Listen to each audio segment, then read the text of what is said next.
नमस्कार, मैं रवीश कुमार। देश की बात है, देश की बात नहीं है। जब श का शिष्टाचार अत्याचार में बदल जाता है तो लोग देश की तरफ लौटने लग जाते हैं।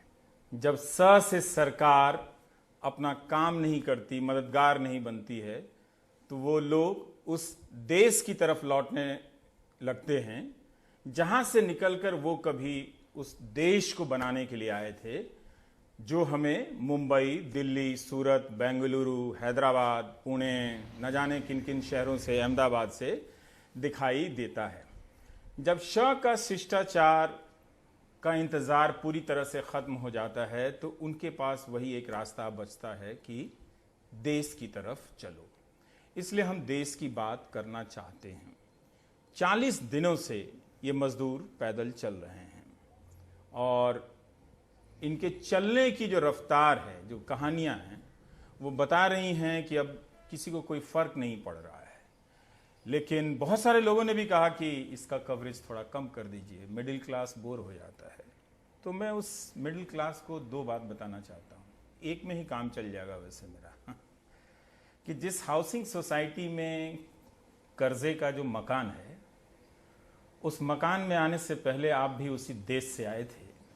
और ये लोग जो पैदल चलते हुए चले जा रहे हैं, इनमें से अगर खतियान शिजरा निकाला जाए तो बहुत से आपके रिश्तेदार निकलेंगे। गांव जाने पर यही लोग जब मिलते हैं तीज त्यौहार में, तो आपको चाचा, मामा, नाना, दादा भी, मुझे तो बहुत सारे लोग दादा भी कहते हैं, बुलाकर आपको प्यार और इज्जत देते हैं। लेकिन जब ये पैदल चल रहे हैं तो किसी को कोई फर्क नहीं पड़ रहा है। इसीलिए मैंने कहा कि देश की बात नहीं करूंगा, क्योंकि जिस देश को बनाने के लिए ये अपना देश छोड़कर आए और जिनके दम पर सुपर पावर होने का दम भरा जा रहा था, 4 बसों का इंतजाम नहीं हो सका इनके लिए। न्यूज चैनलों ने तो आपको यही भरमाया था कि हम कोई सुपर पावर हो गए हैं, और हजारों मजदूर लगातार चलते चले जा रहे हैं उन हाईवे पे जिनका नाम बदल के चौड़ा करके एक्सप्रेसवे कर दिया गया। हम शहर के भीतर भी लोगों के पैदल चलने का रास्ता नहीं बना रहे थे, और एक्सप्रेसवे, एक्सेस कंट्रोल की रफ्तार वाली जगह, जहां हम कभी मिराज और पता नहीं कौन कौन से लड़ाकू विमानों को उतार कर लखनऊ आगरा एक्सप्रेसवे पे दिखा रहे थे कि हमने ये बना लिया है, और आज मजदूरों ने उन पर चलना शुरू किया है। तो यही सब देश की बात होगी। कई तरह की शिकायतें आते रहती हैं। इस वक्त संकट का वक्त भी है, चुनौतियां बड़ी हैं। आप कब कौन सा फ़ोन उठाते हैं पता नहीं चलता। जैसे अभी एक फ़ोन उठाया जस्ट कार्यक्रम में आने से पहले, तो एक 70 साल के बुजुर्ग रो रहे थे। उन्होंने कहा कि हम आपके ही पड़ोस से फ़ोन कर रहे हैं कि मेरी बेटी गुड़गांव में रहती है, स्किज़ोफ्रेनिया की मरीज़ है, और उसने सारे दरवाजे बंद कर लिए हैं। और वो फूट फूट कर रोते रहे कि बताइए मैं कहाँ पास के लिए जाऊँ। कोई फ़ोन नहीं उठाता, ना पुलिस वाला, ना ज़िलाधिकारी वाला। और हम समझते हैं कि इतने सालों में ज़िलाधिकारी के कार्यालय में नए लोग आए ही कितने हैं, तो उनके दफ्तर का स्टाफ भी कितना है, तो हम उनकी चुनौतियों को भी समझते हैं। तो हमने सोचा कि पैदल चलते हुए मज़दूरों की इन तस्वीरों से, जिनसे बहुत सारे लोग, जैसा कि मुझे बताया जाता है, मुझे यकीन नहीं है कि ऐसा वाकई होगा कि लोग बोर होने लगे होंगे। इतनी जल्दी लोग अपना पीछे की जड़ नहीं भूलते हैं, भले। और ईएमआई भी तो बाकी है, वो भी तो कह रहे हैं कि हमारी ईएमआई की बात उठाइए। तो सोहित हैं हमारे साथ, रविश हैं, निहाल हैं बेंगलुरु से। सोहित, मैं आपसे ही थोड़ा जानना चाहता हूँ। ये कार्यक्रम थोड़ी अनौपचारिक बातचीत की भी है कि बहुत सारी बातें रिपोर्ट में समय की वजह से नहीं आ पाती हैं, लेकिन जो चलने का जो दृश्य है, उस दृश्य के भीतर की जो कहानियां हैं, वो आपको किस तरह से बदल रही हैं? वो आप देख रहे हैं या आप भी पथरा गए हैं कवर करते करते कि आपको कोई फ़र्क नहीं पड़ रहा है, आप वीडियो से रिकॉर्ड करते हैं, ऑफिस में अपलोड कर देते हैं और वो चैनल पर चल जाता है? रवीश जी, देखिए, सुबह से आप देखेंगे, सुबह 6 बजे के करीब से हम लगातार रिपोर्टिंग कर रहे हैं। अब भी लोग लगातार हर तरफ चलते नजर आएंगे। आपने बात की कि लोगों की कहानियां किस तरह से हैं, तो मैं मेरे दाहिने तरफ आपको एक चीज़ दिखाना चाहूँगा। ये एक मज़दूर हैं जो मुंबई से ही चलते हुए जा रहे थे।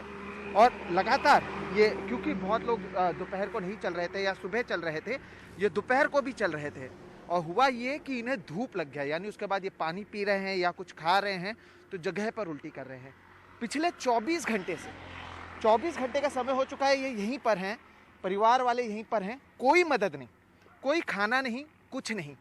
आखिर ये लोग जाएं कहाँ? ये मुझे भी कह रहे थे कि आप कुछ मदद कर दीजिए, आखिर एक की मदद करें। कितने लोग, अगर आप कैमरे के उस तरफ चले जाएं या इस तरफ का दृश्य देख लें, हर किसी की कहानी है, किसी के पास पानी नहीं है, किसी के पास खाना नहीं है, कोई बिस्किट खा के दिन गुजार रहा है, किसी का कुछ नहीं हो पा रहा है।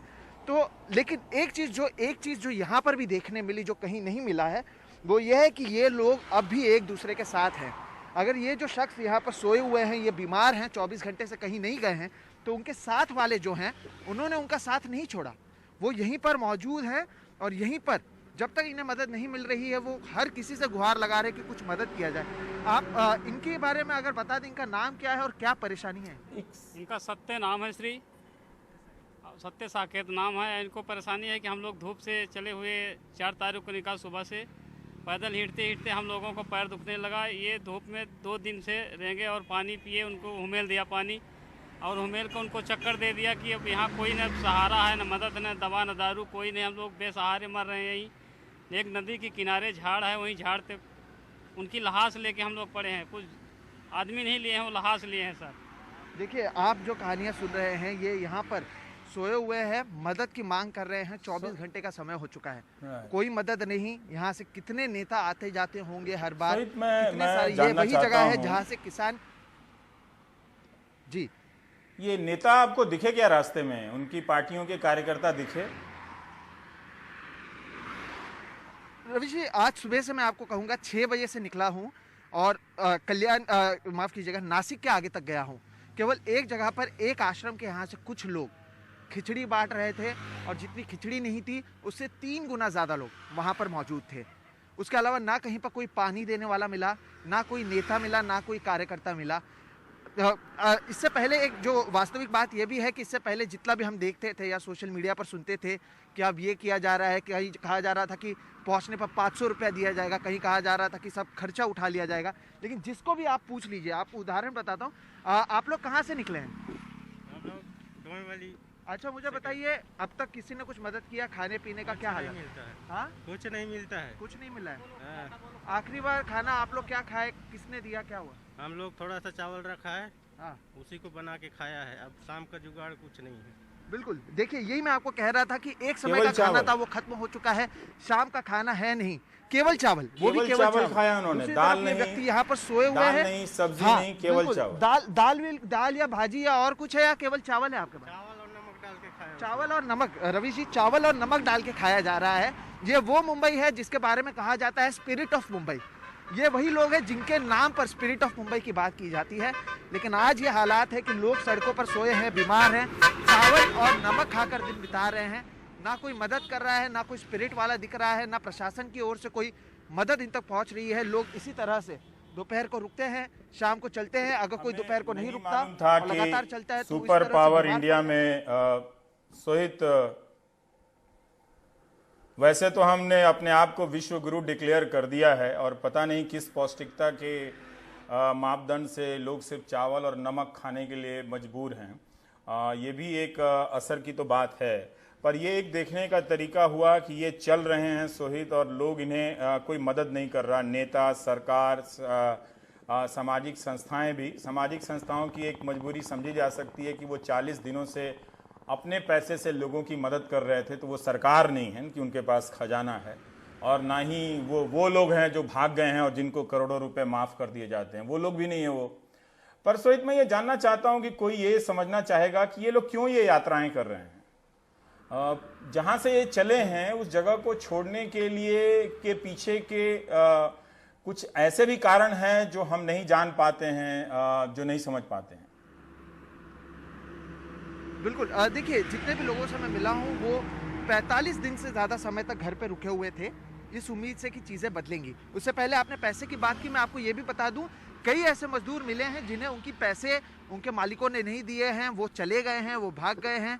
पैसा नहीं मिला जितना रुक सकते थे। यहाँ पर जो लोग रुके उनसे ही पूछता हूँ, एक बात बताइए, आप लोग यहाँ पर रुक क्यों नहीं रहे? जहाँ पर भी आप रुकते थे ऐसी क्या परेशानी हो गई कि आप लोग पैदल निकलने को तैयार है लेकिन वहाँ पर रुकने को तैयार नहीं? वहाँ पे रुकने के लिए तैयार सर इसलिए नहीं, हम लोगों को जो कमाई था तो ले लिया पहले, और खाने को मिल नहीं रहा, राशन पानी नहीं मिल रहा है। बोलते हैं कि राशन मिला, लेकिन हम लोगों को नहीं मिलता है। आप लोग को कितनी बार अब तक प्रशासन की ओर से पिछले 40-45 दिन के लॉकडाउन में कितनी बार मदद अब तक मिली है?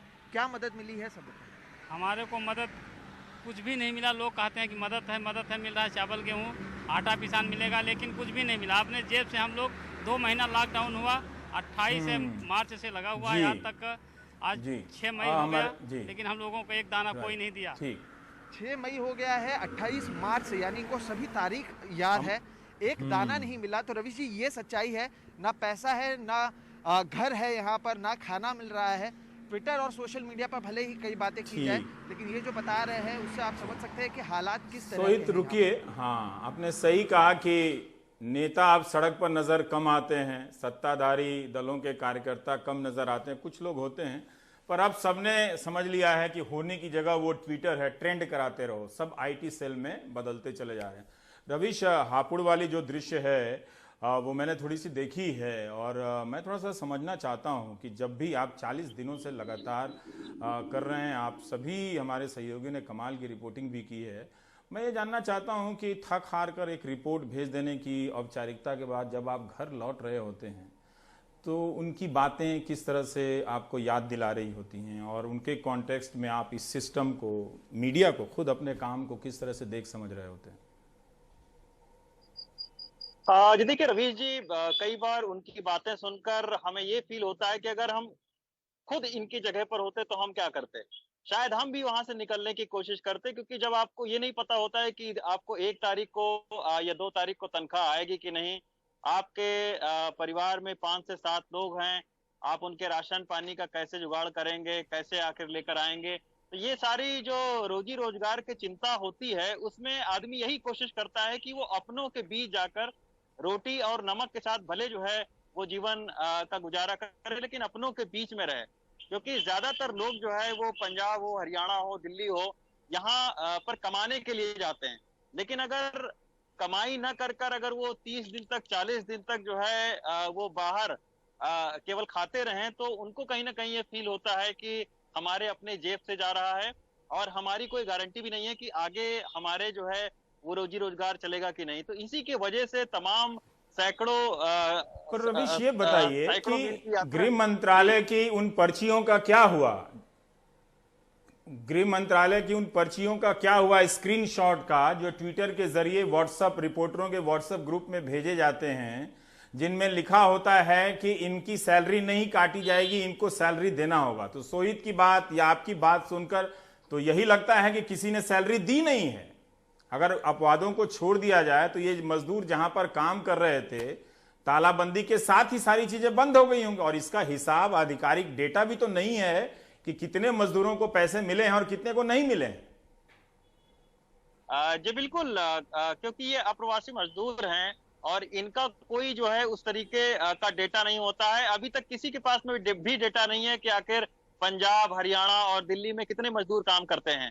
तो इन जितने भी मजदूरों से हमारी बात हुई है, कुछ का ये जरूर कहना है कि उनके मालिकों ने थोड़ा बहुत उन्हें पैसे और राशन की मदद पहुंचाई, लेकिन ज्यादातर लोगों का ये कहना है कि मालिक ने कहा कि कई सारे लोग तो हमें ये बताए कि मालिकों ने ही जो है वो साइकिल खरीद दी कि आप यहाँ से चले जाओ बिहार और यूपी। तो इस तरीके के तमाम सारे वाकया हैं, और मालिकों का खुद एक जो है वो अब बहाना उनको मिल गया है। वो खुद कहते हैं कि जब लॉकडाउन है, हमारी कमाई नहीं हो रही है, तो हम आपका आखिर कैसे खर्चा उठाएंगे।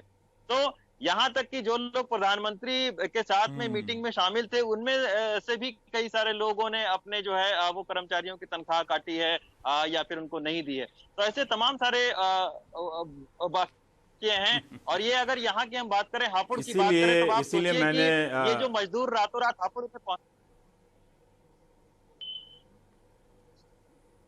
जी जी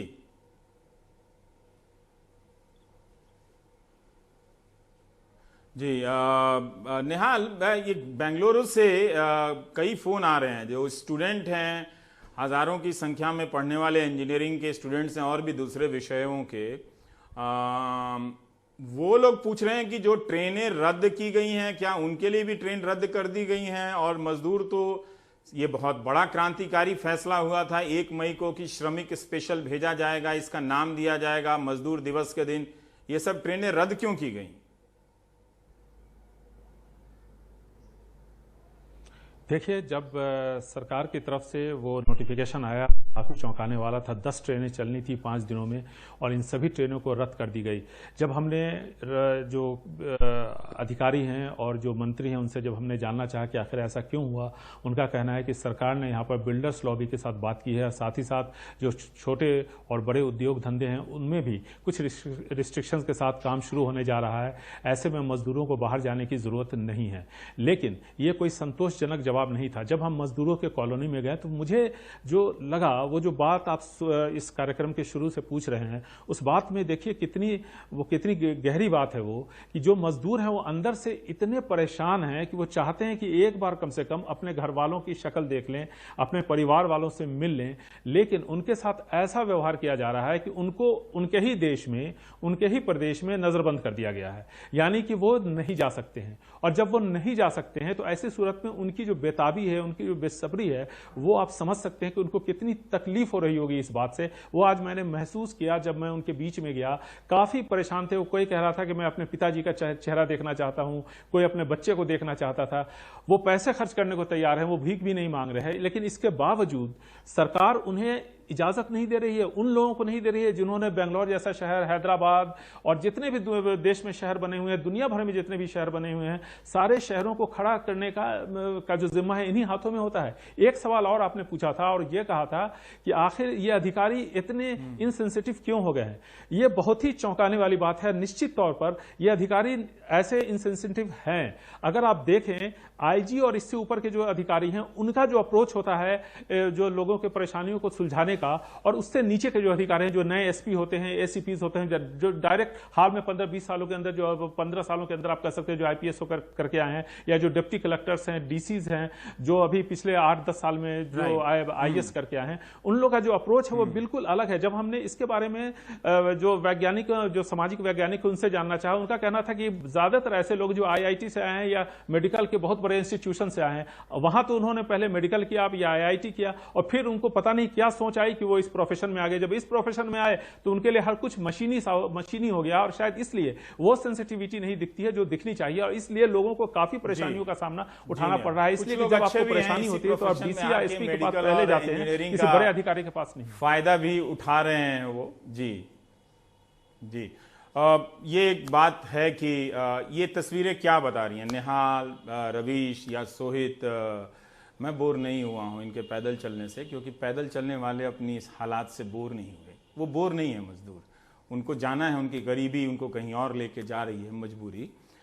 वो ठीक है कि न्यूज़ चैनल इस वक्त नहीं देख रहे हैं, हाईवे पे हज़ारों की संख्या में चल रहे हैं, लेकिन एक दिन वो देखेंगे कि जिनका काम उनकी तरफ देखना था, वो ऐसे वक्त में किन की तरफ देख रहे थे। सब कुछ ट्विटर नहीं होता है कि आप ट्रेंड कराकर किसी का कुछ का बात का बतंगड़ बनाकर देश का नज़रिया और सब चीज़ शिफ्ट कर दें, और लाखों करोड़ों की संख्या में, लाखों की संख्या में मजदूर सड़क पर चलते रहे, और 40 दिनों में भी हमने उनकी स्थिति बेहतर नहीं की। ये सिर्फ और सिर्फ सरकार की उदासीनता और लापरवाही नहीं है सरकारों की, इसको कहते हैं घमंड और अहंकार। ब्रेक के बाद जब लौट कर आएंगे तो बात करेंगे उमा शंकर सिंह से, परिमल से, मनीष पानवाला से कि रेलवे और हवाई जहाज को लेकर क्या सोचा जा रहा है। सुना है जहाजें उड़ने वाली हैं उस तरफ जहां छात्र फंसे हुए हैं, कई तरह के लोग बैठे हैं, तो किसी के लिए जहाज है, किसी के लिए ट्रेन है, किसी के लिए बस है, इनके लिए पैदल है, सड़क है। ब्रेक के बाद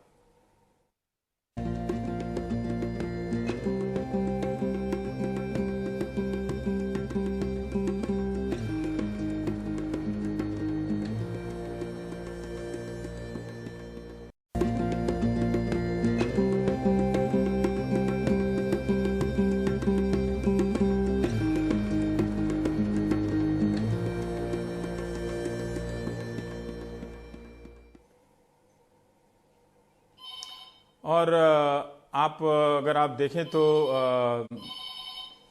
हाँ, रेलवे की क्या हालत है? अगर रेलवे की अगर आप हालत देखें तो बहुत बुरी हालत हो गई है। जिस तरह से रेल का इंतज़ाम किया गया है कि आप रेल के ज़रिए जाएं, लेकिन इसमें भी बहुत सारी कहानियां निकल कर आ रही हैं। आपको रजिस्ट्रेशन कराना पड़ रहा है, आपको एक तरह से आपका नंबर वहां पर रखा जा रहा है, फिर आप सेलेक्ट किए जा रहे हैं तब जा रहे हैं। तेलंगाना के मुख्यमंत्री ने एक बात कही है कि उनके राज्य ने अपनी तरफ से 4 करोड़ रुपए पेमेंट किए हैं और वो बिहार यूपी को जहाज ट्रेन से भेजना चाहते हैं मजदूरों को, लेकिन बिहार और यूपी ने कहा है कि मत भेजिए, हम लाखों की संख्या में आ जाएंगे तो संभाल नहीं पाएंगे। अब ये सब बातें तो उतनी जाहिरी तौर पर आ नहीं पाती हैं, लेकिन आप देखिए कि कर्नाटक ने रेल को रद्द कर दिया कि हमारे यहाँ से मजदूर को ट्रेन लेकर नहीं जाएंगी। आप ये भी देखिए कि जब मजदूर वहां पर थे तो उनका ख्याल अगर इस तरह से रखा गया होता तो शायद ना जाते। जब वो जाने लगे तो सबको अपनी खाली होती हुई फैक्ट्री नजर आ रही है, किसी को मजदूर का खाली पेट नजर नहीं आ रहा है। परिमल, मुझे आप साफ साफ बताइए कि अभी महाराष्ट्र के गृह मंत्री अनिल देशमुख, उनका वीडियो में देख रहा था, वो कह रहे थे कि पैसा वो लोग दे रहे हैं, रेलवे पैसा ना ले। तेलंगाना के मुख्यमंत्री कह रहे हैं कि उनके राज्य ने पैसे दिए हैं 4 करोड़, जो 13 ट्रेनें गई हैं। उमा सुधीर से बातचीत करते हुए, ये क्या मामला है? ट्रेन के किराए का कुछ सॉल्व हुआ या ये मिस्ट्री घूम रही है कहानी? ये इसको मिस्ट्री ही मानिए, क्योंकि जिस राज्य से ट्रेन को चलना होता है पहले उनको पैसे देने होते हैं और इन दो राज्यों के बीच की सहमति की बात होती है, जहां पे वो मुसाफिर जा रहे होते हैं और जहां से ये ट्रेन खुल रही होती है। तो कुछ एक जगहों पे हमने देखा कि कोटा का मसला था, जहां पे कोटा से झारखंड ट्रेन जा रही थी, ये जानना है वहां पर दोनों सरकार ने एक तरीके से ऑफर किया, राजस्थान सरकार ने भी और झारखंड सरकार ने भी। अंत में झारखंड की सरकार ने वहां पैसा दिया, लेकिन सबसे जो डरावनी तस्वीर उन मजदूरों को लेकर आई जिनसे पैसे ट्रेन में चढ़ने के बाद वसूले गए, और ये कई जगहों से हुआ है ऐसा। रेलवे ये पूरा प्रमाण नहीं दे पाई कि कहां कहां पर राज्य सरकार ने उनको पैसे दिए हैं। अच्छा, एक इंफॉर्मेशन और नहीं दी जा रही, उसके पीछे वजह भी है कि ट्रेन कब खुलेगी, कहां से जाएगी, सिर्फ ये औपचारिकता के तौर पे बता दिया जाता है। और जरूरी भी है, क्योंकि मुंबई की जो घटना है उसके बाद से रेलवे थोड़ी सतर्क हो गई है कि जहां पे ट्रेन जाएगी उसका लेखा जोखा दिया जाता है। मजदूर दिवस के दिन से ये ट्रेन चलनी शुरू हुई है और अब तक 135 ट्रेन। पैसे की बात बताइए, किराया की बात क्या है? ये ठीक है, ट्रेनें संख्या से इतनी महत्वपूर्ण नहीं है, वो 1200 लोगों को लेकर गई है, जितने लोग जाना चाहते हैं। पंजाब में ही 8 लाख लोगों ने रजिस्ट्रेशन कराया है, तो 100 ट्रेनों का चलना कोई बहुत बड़ी संख्या नहीं है। आप खुद जानते हैं कि हमारी पटरियों की क्षमता कितनी है और उससे ज्यादा ट्रेन हम एक दिन में चला सकते हैं। लेकिन फिर भी मैं ये जानना चाहता हूं कि जब तेलंगाना के मुख्यमंत्री कह रहे हैं कि उनके राज्य ने 4 करोड़ रुपए भरे हैं, तो फिर मुझे ये बात बताइए कि इसका मतलब रेलवे किराया तो ले रही है ना, तभी तो मुख्यमंत्री ने 4 करोड़ रुपया दिया है इस वक्त। बिल्कुल, राज्यों के पास, इनके पास खुद की अपनी आर्थिक स्थिति खराब है। रेलवे ने साफ साफ अपने सर्कुलर में लिखा भी है रवीश कि जो पैसा है वो पैसा राज्य सरकार को टिकट हैंडओवर किया जाएगा और वो यात्रियों से ले, उसमें ऑलरेडी लिखा हुआ है, जो सर्कुलर है वो पैसा वहां पर लिया जा सकता है। और ये सबसे एक तरीके से दर्दनाक तस्वीर है जिन मजदूरों के पास रोजी रोटी नहीं है, जिनके पास रोजगार नहीं है, जो मजबूरी में एक जगह से दूसरी जगह जा रहे हैं। वो सर्कुलर में साफ साफ शब्दों में लिखा हुआ है, जहां पे पेमेंट वाला वो सेक्शन है उसमें लिखा हुआ है कि आप राज्य सरकार पैसे ले और उसके बाद जो है वो उन यात्रियों से पैसे ले सकती है। उसमें एक तरीके से साफ तौर पे इस बात की पुष्टि है और उसको लिखा गया। हिसाब घुमाया जा रहा है, जैसे वो विजय माल्या वाला हिसाब है ना कि बट्टे खाते में डाल दिया गया है, माफ नहीं किया गया है, इसलिए राज्य सरकार किराया दे रही है, हम किराया नहीं ले रहे हैं। कमाल का हिसाब है। इस हिसाब को सिर्फ इंग्लिश में समझा जा सकता है, हिंदी में नहीं। लेकिन मनीष पानवाला हमारे साथ है। मनीष, सूरत से कई तरह की खबरें आ रही हैं, अपुष्ट खबरें हैं, जिनको हम लोग चर्चाओं में सुनते हैं कि कोई किसी के यहाँ लाइन लगा हुआ है, कोई नेता है उसके यहाँ कोई फॉर्म भरा रहा है तो उसको दिया जा रहा है, कोई दूसरा नेता फॉर्म भरा रहा है, कोई डीएम का कोई आदेश है। तो क्या स्थिति है? जो मजदूरों, आपने खुद देखा कि मजदूरों से पैसे लिए जा रहे हैं, वो अपनी जेब से देकर जा रहे हैं, क्या अभी भी है ऐसा? जी बिल्कुल रवीश जी, बिल्कुल यही हालत है। अभी भी सूरत में मजदूरों की हालत खस्ता ही है, क्योंकि जिस प्रकार से तंत्र काम कर रहा है, प्रशासन काम कर रहा है, हमने देखा है कि अभी तक भी प्रशासन की ओर से टिकट किसके थ्रू बुक की जाएगी ऐसी कोई भी जानकारी पब्लिकली नहीं की गई। हालांकि रोज 10 से 15 ट्रेन जाने की शुरू हो चुकी है, लेकिन वो ट्रेन की बुकिंग कहाँ से होती है, कैसे होती है, ये कोई भी पब्लिकली नहीं हो पाई। आपको एक चीज बता दूं, कल जो 15 ट्रेन जाने वाली है उसकी बुकिंग किसके थ्रू करने वाली है, ये प्रशासन के पास से मुझे मिला है, लेकिन ये पब्लिक में नहीं है। जो मजदूर जो है पढ़ा लिखा नहीं है, जो ऑनलाइन ट्रेन का बुकिंग नहीं चल रहा है, तो उनको किसके पास जाना, ये किसी के बस की बात नहीं है। तो जो लोग हैं, जो भाजपा से जुड़े कई लोग हैं, उनको ये हवाला दिया गया है कि आप मजदूरों से पैसा इकट्ठा करो, ट्रेन बुक कराओ और जाने की व्यवस्था हम कर देंगे। लेकिन जो बात जो सामने आई है, हम लोग जो मजदूरों के इलाके में घूम रहे हैं, वहीं से बात यही आ रही है कि जो भी लोगों को ये सौंपा गया है वो लोग वही करते हैं जो उनकी मर्जी में आता है। यानी कि जो लोग को वो भेजना चाह रहे हैं, उनके कोई रिलेटिव्स होंगे या पहचान वाले होंगे या कोई इंडस्ट्रियलिस्ट का दबाव होगा कि मेरे 200 मजदूर है, उनको ये टिकट मुहैया कराओ, तो इन लोगों के लिए ही इस प्रकार की व्यवस्था चल रही है। जो आम मजदूर जो जाना चाहता है, जो सही में पीड़ित है, जिनके पास रहने की ठीक से व्यवस्था नहीं है, जो खाने के लिए दर दर भटक रहा है। मैं आपको एक जानकारी देना चाहता हूँ रवीश जी, कि जब से लॉकडाउन शुरू हुआ तो 500 से अधिक एनजीओ खाने के लिए सूरत में काम कर रही थी। ये ऑफिशियल प्रशासन की ओर के दिए गए फिगर है। हालांकि कल जो प्रशासन की ओर से दिया गया फिगर है वो सिर्फ 300 है, यानी 200 एनजीओ ऐसी है जो उसने काम बंद कर दिया। तब आप सोच लीजिए, इतने दिनों में मजदूर जाने की संख्या इतनी बड़ी नहीं है कि 200 एनजीओ अपना खाना पीना मुहैया कराना बंद कर दे। और जबकि तो हालात ये है कि अब मजदूरों को धीरे धीरे खाना भी कम मिलने लगा है, तो एक बड़ी समस्या धीरे धीरे। और जैसे कि 15 ट्रेन में 1200 लोग गिनो तो भी कितने लोग जा सकेंगे वो आप सोच सकते हो। सूरत में हर प्रांत के लोग गिने तो करीब 20 लाख से अधिक लोग सूरत में हैं।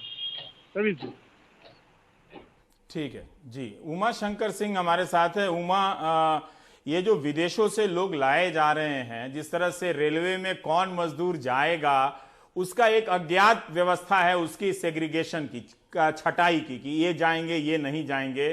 सबका दावा नहीं है, हर मजदूर का दावा नहीं है उस टिकट पे। हाँ, लेकिन क्या जो विदेशों से लाए जा रहे हैं उसमें जो जर्मनी से हैं, तंजानिया में हैं, नेपाल में लोग हैं, इस तरह के सारी जगहों से लोगों को लाया जा रहा है हवाई जहाज से और फ्री में? जी देखिए, अभी सरकार ने कुछ क्राइटेरिया तय किया है और 12 देशों को चुना है, जिसमें 6 खाड़ी के देश हैं, उसके अलावा यूके है और अमेरिका है। बगल की बात करें तो बांग्लादेश भी है, सिंगापुर है और फिलीपींस है। तो इन सब 12 देशों से तकरीबन 15,000 के आसपास भारतीयों को लाने का प्लान अभी है। और जो आपने जर्मनी का नाम लिया, वहां अभी लिस्ट में नहीं है, लेकिन हो सकता है कि दूसरे हफ्ते में, क्योंकि ये 7 मई से 13 मई के बीच जो 64 फ्लाइट ऑपरेट करेगी भारत की सरकार, उनमें 15,000 ये लोग आएंगे। तो आगे चल के बाकी देशों में, दुनिया के देशों में जो भारतीय फंसे हैं उन पे भी बात हो सकती है, लेकिन शुरुआती तौर पे जो 8 क्राइटेरिया तय किए गए उसमें वो हैं जो श्रमिक हैं, जो जैसे हाँ जी हाँ। उमा, सऊदी से कुछ लोगों ने लिखा कि हम एक कंपनी के लिए आए थे नौकरी करने के लिए, वो भटका दी, उसने फ्रॉड किया, तो क्या वैसे लोग भी लाए जाएंगे? जी बिल्कुल। देखिए, जिन लोगों का रोजगार खत्म हो गया, नौकरी खत्म हो गई और वहां पे उनका रहना मुमकिन नहीं है, वे लोग तो लौटाए जाएंगे। और उसके बाद एक यहाँ पे ये बताया गया है सरकारी तंत्र की तरफ से कि जो हाईली स्किल्ड लोग हैं वो जब लौट के यहाँ पे आएंगे तो यहाँ पे जो फ्लैगशिप योजनाएं हैं उनमें उनको काम लगाया जाएगा। लेकिन सवाल ये उठता है कि जब देश में खुद ही रोजगार की इतनी किल्लत हो रही है और काम का इतना मारामारी है, तो बाहर से आने वाले लोग जो हैं वो उनको कहाँ समाहित किया जाएगा। लेकिन बड़ी मांग हो रही थी बाहर से लोगों को यहाँ पे लाने की, तो इसलिए ये फैसला लिया गया है और बाकी देशों में भी आगे चलकर जहां इंडियन फंसे हुए हैं लेकर आया जाएगा। पर उमा, ये लोग फ्री में आ रहे हैं, क्या इन्हें भी टिकट देना पड़ रहा है या इनके लिए भी वो सरकार टिकट देगी जो जिस राज्य के हैं ये? जी देखिए, पहले जब लाया गया था तो बड़े सवाल उठे कि विदेशों से तो आप हवाई जहाज भेज के फ्री में ला रहे हैं, यहाँ पे आप माइग्रेंट लेबरर के लिए कोई व्यवस्था नहीं कर रहे हैं। तो इस बार जो है पैसा लगाया गया है, जैसे अमेरिका से जो आएगा वो 1 लाख रुपया भरेगा पर पैसेंजर। जो यूके से आएगा वो 50,000 भरेगा, इसी तरह जो खाड़ी के देशों से आएगा वो 15,500 भरेगा। तो ये पैसा लगाया गया, क्योंकि अगर ये नहीं लगाया जाता तो जो वहां पे तादाद है वो लाखों की तादाद में लोग हैं और सबके सब लौटना चाहते हैं। अकेले खाड़ी के देशों में 3 लाख लोगों ने रजिस्टर किया है लौटने के लिए, तो सबको बिना पैसे के लाना संभव नहीं था इस बार, इसलिए शुल्क लगाया गया है। और शुल्क लगाने के बाद भी सब नहीं लाए जा रहे हैं। जैसा कि उमा बता रहे हैं, कुछ हजार लोग, 10-15 हजार लोग ही लाए जाएंगे, तो सबको मौका नहीं मिलेगा। तो इस संकट का अंदाजा आप लगाइए कि जिन खाड़ी के देशों से रेमिटेंस पैसे आते थे, अगर वहां पे भारतीय बेरोजगार हुए हैं तो क्या हालत होगी वो उस पैसे को यहाँ आने में। कई तरह के संकट से हम गुजर रहे हैं, लेकिन इस वक्त को समझने के लिए बहुत जरूरी है कि सूचनाएं बिना कट छट कर आएं और देश की बात हो, क्योंकि सूचनाएं आप तक बहुत नहीं पहुंच रही हैं। वो आप जानते हैं कि उसकी वजह क्या है, और यही इन्हीं सब बातों को लेकर हमने सोचा कि देश की बात शुरू की जाए। जैसा मनीष पानवाला ने जानकारी दी कि 500 एनजीओ सूरत में खाना बनाने का काम कर रहे थे, अब 200 एनजीओ की कमी आ गई है और भोजन की कमी हो गई है। तो यानी हमने अभी इस पर बात नहीं की है, हम आने वाले कार्यक्रम में करेंगे कि जो मजदूरों को खाना आप दे रहे हैं, जो वीडियो आप देखते हैं, फोटो देखते हैं, उसमें मिल क्या रहा है। क्या सिर्फ चावल नमक या चावल छोला, क्या ये पौष्टिक आहार है? इन प्रश्नों की तरफ अभी हम गए नहीं हैं। सारा समय प्रोपेगेंडा ले रहा है। इसलिए ब्रेक के बाद हम पूजा से बात करेंगे मुंबई के बारे में।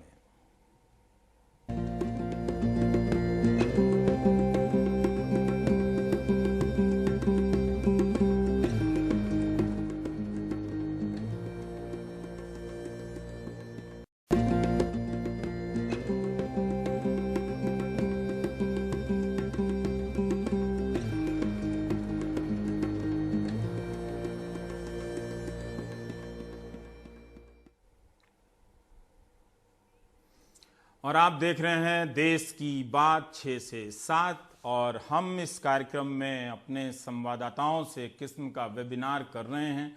जो नया चलन है इस दौर का, उनके पास इस वक्त जिन तकलीफ़ों को देख रहे हैं लोगों का, उन्हें भी लगता है हमारे संवाददाताओं को, सहयोगियों की जो बहुत मेहनत से बहादुरी के साथ अच्छी रिपोर्ट ला रहे हैं, कि सारी बातें नहीं जा पा रही हैं, सिर्फ प्राइम टाइम ही काफ़ी नहीं है। तो हमने सोचा कि ठीक है, और भी बातों के लिए जगह बनाते हैं और सबकी बातें आए। और आप सबके भी मैसेजेस आ रहे हैं, ये भी बहुत मैसेज आ रहा है कि गांव में जब लोग पहुंच रहे हैं तो ये प्रधान जो लोग हैं, ये लोग बहुत गड़बड़ कर रहा है मनरेगा की मजदूरी देने में, राशन देने में, तो खबरें आ रही हैं। तो इस वक्त जब एक राष्ट्रीय चरित्र की बात कही जा रही थी, वो सब कहीं नज़र नहीं आ रहा है। अगर वो इसी तरह के सारे कार्यक्रमों में लोग पहले की तरह लगे हुए हैं तो ये ठीक बात नहीं है। तो प्रधानों को भी मैं बता दूं कि गांव में लोग जब लौटेंगे मजदूर, तो बम्बई और दिल्ली मुंबई का सिर्फ हाल नहीं बताएंगे, वो पूछेंगे कि यहाँ आए हैं तो क्या मिल रहा है। तो वो बेहतर है कि अपने संसाधनों का ईमानदारी से गांव में बताएं, इतना अनाज है, इतना ये चीज़ है। और सिर्फ चावल देने से काम नहीं चलेगा, राज्य सरकारों को जल्दी ही भरपेट अनाज की व्यवस्था करनी पड़ेगी। 1 किलो दाल साल महीना चलता है 1 किलो दाल में। तो किसी ने पूछा नहीं, क्या पत्रकार को नहीं पूछना चाहिए था कि जब ये 1 किलो दाल की स्टोरी हेडलाइन बन रही थी, तो 1 किलो दाल आप कितने दिनों में खाते हैं घर में? कोई पूछेगा या पूछना बंद हो जाएगा इस देश में?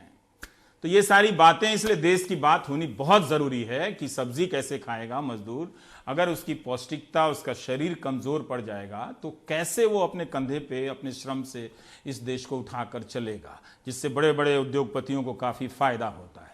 लेकिन पूजा भारद्वाज के पास हम जाना चाहते थे मुंबई, क्योंकि कुछ है कि जिस तरह से अहमदाबाद में आप देखें तो वहां पर कोरोना के संक्रमित मरीजों की संख्या लगातार बढ़ती जा रही है, गुजरात में बहुत तेजी से बढ़ी है, और मुंबई में महाराष्ट्र सबसे ज्यादा पहले नंबर पर है। तमाम तैयारियों के बाद भी अब वहां पर सुनने में आ रहा है कि बड़े बड़े क्वारंटीन सेंटर बनाए जा रहे हैं।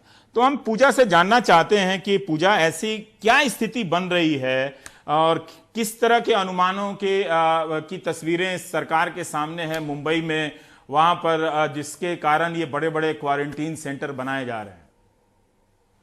जी रवीश, देखिए हर दिन अगर आप देखें औसतन मुंबई में 400 से 500 केसेस नए मामले सामने आ रहे हैं। और जिस तरह से कल बीएमसी के म्युनिसिपल एडिशनल कमिश्नर बता रहे थे कि हम मई महीने के अंत तक हम कोशिश कर रहे हैं कि 76,000 बेड्स हमारे टोटल हो जाने चाहिए। तो एक आप देखिए अभी बहुत सारे अस्पताल हैं जहां पर बेड्स की कमी है, पूरे फुल हो चुके हैं। कुछ ही गिने चुने अस्पताल प्राइवेट और बीएमसी के बचे हैं जहां पर कुछ बेड्स हैं, और आईसीयू लगभग आप समझिए पूरी फैसिलिटी फुल है।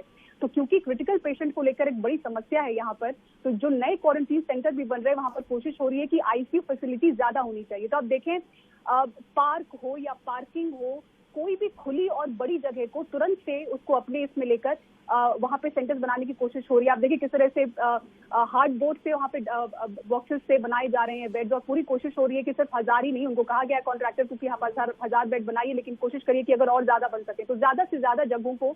तो ये तो 5 जगहों की हमने तस्वीरें दिखाई हैं, इसके अलावा और भी नेहरू प्लानिटेरियम है, नेहरू साइंस सेंटर है, इन जगहों को भी अपने कब्जे में लेके वहां पर क्वारंटीन सेंटर बनाए जा रहे हैं मोबाइल टॉयलेट्स के साथ, क्योंकि महालक्ष्मी रेस कोर्स के क्लब के मेंबर्स का कहना था हमारे पास यहाँ पर टॉयलेट्स नहीं है, ये सुविधाएं नहीं है। लेकिन एक कोशिश हो रही है सरकार की तरफ से ज्यादा सेंटर्स बने, यानी कि जानकार कह रहे हैं कि सरकार को लग रहा है कि इतने केसेस आ जाएंगे क्या मई तक, अगर 76,000 बेड की ये बात कर रहे हैं, क्योंकि हर दिन मामले बढ़ रहे हैं। इसके साथ ही साथ एक बड़ी समस्या रवि जी यहाँ पर ये है कि हेल्थ स्टाफ की बहुत बड़ी कमी है। जो आंकड़े हमारे तक आ रहे हैं छन कर, वो कहा जा रहा है कि राज्य भर में 200 से ज्यादा हेल्थ वर्कर्स हैं, लेकिन उससे कहीं ज्यादा बताए जा रहे हैं जो एसिम्प्टोमेटिक पेशेंट की वजह से प्राइवेट अस्पताल में एक बड़ी तादाद में पूरे मेडिकल स्टाफ क्वारंटीन कर दिए जा रहे हैं और काफी समय तक। ऐसे में बहुत सारे हेल्थ स्टाफ की कमी है। स्टूडेंट्स नर्सेज हैं जिनकी शिकायत है कि हमको प्रॉपर ट्रेनिंग नहीं दी गई है, लेकिन हमें काम पर लगा दिया गया है। तो उसकी वजह से एक साथ में 28 से 30 स्टूडेंट्स नर्सेज हैं जिनको क्वारंटीन कर दिया जा रहा है। तो आप समझें कि ये फ्रंट लाइनर्स हैं, नर्सेज सबसे पहले अटेंड करती हैं कोविड पेशेंट्स को, और वो बड़ी तादाद में क्वारंटीन हो रही हैं, पॉजिटिव निकल रही हैं। तो एक बहुत बड़ी समस्या के पास इस में ही आए जी जी। पूजा से हमारा संपर्क टूट गया है, हम ब्रेक लेंगे, लेकिन एक पसंद का फैसला भी बताते हैं कि यूपी सरकार के कुछ जिलों से, ये हो सकता है कि सारे जिलों में इस तरह का निर्णय हुआ हो, जैसे अयोध्या, लखनऊ और तमाम जिलों में ये फैसला, एक रोस्टर बनाया गया है दुकान का कि साइकिल की दुकान हफ्ते में 3 दिन खुलेगी, मिठाई की दुकान 7 दिन खुलेगी, और गिफ्ट की दुकान 3 दिन खुलेगी, ज्वेलरी की दुकान, जवाहरात की दुकान 3 दिन खुलेंगे, हार्डवेयर की दुकान किस दिन खुलेंगे, किस दिन छुट्टियां रहेंगी, दुकानें बंद रहेंगी, बाजार बंद रहेंगी। ये अच्छा आइडिया है, पर यह देख के मुझे लगा कि लॉकडाउन या तालाबंदी जैसे फैसले में बिना तैयारी के, मेरी राय में बिना तैयारी के जाने से पहले अगर इस तरह की व्यवस्थाएं की गई होती तो शायद हम बेहतर मैनेज कर पाते। जो अभी यूपी के जिलाधिकारियों ने ये एक आइडिया निकाला है, जिसका भी आइडिया हो कि एक रोस्टर बना दिया जाए कि चश्मे की दुकान हफ्ते में 3 दिन खुलेगी, और फिर जो बेकरी की दुकान किस किस दिन खुलेगी, इस तरह के जो रोस्टर बनाए गए हैं। नाई की दुकान, ब्यूटी पार्लर अयोध्या में रोज खुलेगी, ब्यूटी पार्लर रोज खुलने वाला। तो इस तरह की व्यवस्थाएं अगर हमने पहले बनाई होती, जनवरी, फरवरी, मार्च, ये 3 महीने आपको एक दिन बहुत याद आएंगे, आते रहेंगे। आप चाहे जितना भी भूल जाएं प्रोपेगेंडा की सनक में, लेकिन ये 3 महीने आपको याद आएंगे। अभी इन 3 महीनों का ठीक से हिसाब हुआ नहीं है। ब्रेक के बाद जब हम लौटेंगे तो हिमांशु और अनुराग द्वारी हमारे साथ जुड़ने वाले हैं।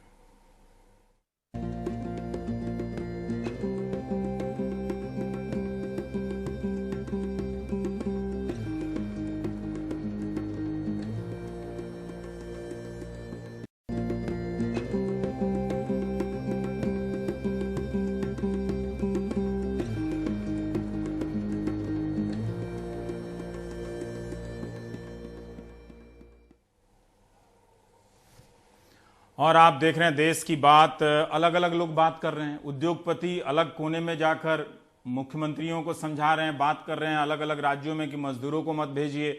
मजदूरों के जो संगठन है वो श्रम मंत्रालय में जाकर बात कर रहे हैं कि मजदूरों को भेजने के लिए और सारी ट्रेनें भेजिए। हिमांशु हमारे साथ है। हिमांशु, मेरा एक सवाल है। भारतीय मजदूर संघ ने कहा कि मजदूरों की पूरी सैलरी दी जाए, अब कल मैं प्रवीण खंडेलवाल जी से बात कर रहा था प्राइम टाइम में, जो confederation of Indian all India traders के प्रेसिडेंट हैं, कुछ हैं बड़े नेता हैं, वो कह रहे थे कि हम पैसे ही नहीं दे सकते, हमारे पास पैसा नहीं है। तो ये हो क्या रहा है? टेनिस का खेल हो रहा है कि इधर वाली भी हेडलाइन बन रही है, इधर वाली भी खबर हेडलाइन बन रही है?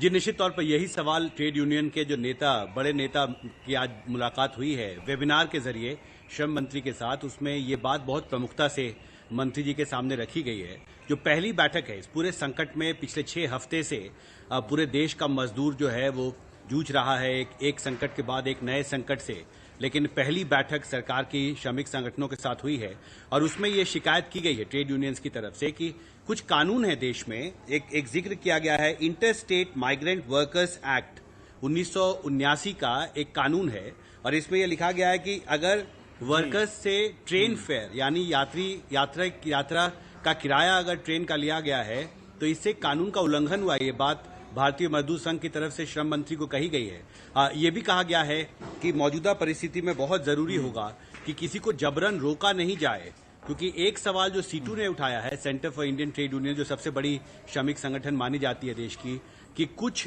जो ट्रेनें कैंसिल की गई हैं कर्नाटक से, उसमें यह आरोप है सीटू का कि उसमें एम्प्लॉयज का भी दबाव है राज्य सरकार पर, जिसकी वजह से उन ट्रेनों को कैंसिल किया गया। ये बात आज एक प्रेस रिलीज के जरिए centre for Indian trade union ने उठाया है। दूसरी बात ये भी कही जा रही है कि सरकार के पास कोई डाटाबेस नहीं है, न माइग्रेंट वर्कर्स का है, न ही जो प्रवासी मजदूरों के साथ साथ जो दूसरे मजदूर हैं, जो गरीब मजदूर हैं, उनका कोई डाटाबेस नहीं है। ट्विटर है, सरकार ट्विटर पता भी पे नहीं कर ट्रेंड पा हो रही जा रहा है, कितने क्या मजदूरों का चाहिए? पलायन हुआ, कौन है। कहां फंसा है, जी। कितने लोगों को मदद की जरूरत है। हाँ, ठीक है। जैसा कि हिमांशु ने कहा कि सरकार के पास डेटाबेस नहीं है, कितने लोगों की नौकरियां गई, कितने लोग बेरोजगार हुए, इसका डेटाबेस है? 2019 के चुनाव के पहले बड़ा विवाद हुआ था, वो बंद कर दिया गया कि नया सिस्टम आया, किसी ने याद दिलाया? अनुराग द्वारिया, अनुराग, श्रम सुधार क्यों हुआ इस वक्त इतने हंगामे के बीच में मध्य प्रदेश में, और इसमें आपके हिसाब से श्रमिकों को क्या फायदा है अनुराग?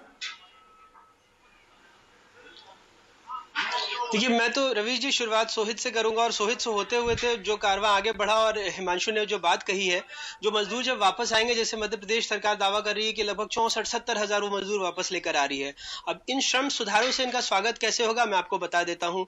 बहुत सारे संशोधन किए गए, जैसे कारखाना अधिनियम में भी संशोधन कर दिया गया जो केंद्र सरकार का कानून है। इसके अलावा जो मध्य प्रदेश संबंध अधिनियम 1960 का है, ये वो कानून है जो कि चुनी हुई सरकारों ने बहुत सारी बहस के बाद बनाया था मजदूरों के हित कल्याण में। लगातार इसमें जो कथित तौर पर संशोधन होते हुए आ रहे हैं, तो इसमें यह हो गया है कि अब 100 मजदूर थे, अगर उस फैक्ट्री को बंद करना था, मोटा मोटी समझा रहा हूं, तो मान लीजिए उनकी थोड़ी उनसे बात सुनी जाती थी, सहमति ली जाती थी, लेकिन अब 1000 कार्य दिवस बड़े अच्छे से शब्दों में उसको लिखा है, यानी अगर 3 साल तक वो चले, ऐसी किसी मंजूरी की जरूरत नहीं होगी। जो लेबर इंस्पेक्टर था, अगर आप न्यूनतम मजदूरी नहीं देते थे, वो जाके चेक कर सकता था, लेकिन अब जो संशोधन हो गए हैं उसके हिसाब से इस लेबर इंस्पेक्टर वहां जाके अब जाके चेकिंग नहीं कर पाएगा। यानी अगर कोई पैसे नहीं दे रहा तो लेबर इंस्पेक्टर उसमें मामला बना सकता था, और उसके बाद अगर वो पाया जाता था इसमें, तो 6 महीने की सजा या फिर 7 गुना तक जुर्माना होता था, वो अब नहीं हो पाएगा। इस तरह के कई सारे संशोधन मध्य प्रदेश सरकार ने कर दिए हैं, तो जो मजदूरों का वो स्वागत कर रहे हैं पल्लव पावड़े बिछाकर सरकार की भाषा में, यहाँ पर आएंगे, और जब नौकरी करना, अगर मान लीजिए मध्य प्रदेश में उनको कुछ काम धंधा मिल जाता है, तो ऐसे कानूनों से उसका स्वागत होगा। और भी कई सारे संशोधन, अगर मैं मोटा मोटी आपको कह पाऊं, तो आज एक बड़े जो पुराने संगठन में रहे हैं सीटू में और तमाम जगहों पर, उनसे बात हो रही थी, उन्होंने बड़े अच्छे शब्दों में कहा कि पूरी साजिश ये है कि मध्य प्रदेश में जो मजदूर हैं, अगर 1-2% आप सरकारी मजदूरों को छोड़ दें जो केंद्र सरकार के अधीन काम करते हैं, तो बंधुआ बनाने की एक तरह से पूरी कवायद चल रही है। तो मैं इसमें इसको समेट सकता हूं कि जो वापस लौट रहे हैं अपने रास्तों में और अपने राज्य जाएंगे, उनका ऐसे कानूनों से स्वागत करेगी अब राज्य सरकारें। जैसा कि आपने देखा कि अनुराग ने कहा, हिमांशु ने कहा, कितना कुछ है बताने के लिए, अभी हमने सबसे पूरी बात भी नहीं की। लेकिन इन रिपोर्टर की जगह पर जब वो प्रवक्ता आ जाते हैं और हिंदू मुसलमान का बहाना ढूंढ लेते हैं, तो कितनी सारी खबरें आपकी नज़रों के नीचे से गुजर जाती हैं। तो देखा, आपको पता था, हेडलाइन कहीं किसी ने ट्रेंड कराया कि मध्य प्रदेश में श्रम सुधार हुए हैं, किसी ने ये बात कही कि उद्योगपति मुख्यमंत्रियों पर दबाव डाल रहे हैं, तो यहाँ श्रम संगठन के लोग कह रहे हैं कि आप उनको सबको भेजो जो जाना चाहते हैं, पर सबको कहां भेजा जा रहा है, और मजदूरों से अलग अलग पैसे लिए जा रहे हैं। उनको यही ठीक से बताया नहीं जा रहा है कि टिकट कहां से मिलेंगे, ऑनलाइन रजिस्ट्रेशन मजदूरों के लिए शुरू किया गया है। तो ये सब कमाल हो रहा है और इसी कमाल के धमाल के पर्दे को खोल देना मेरा काम है। आप देख रहे थे देश की बात 6 से 7। हम फिर मिलेंगे मंगलवार को, लेकिन प्राइम टाइम में मैं आ रहा हूं रात को 9 बजे। नमस्कार।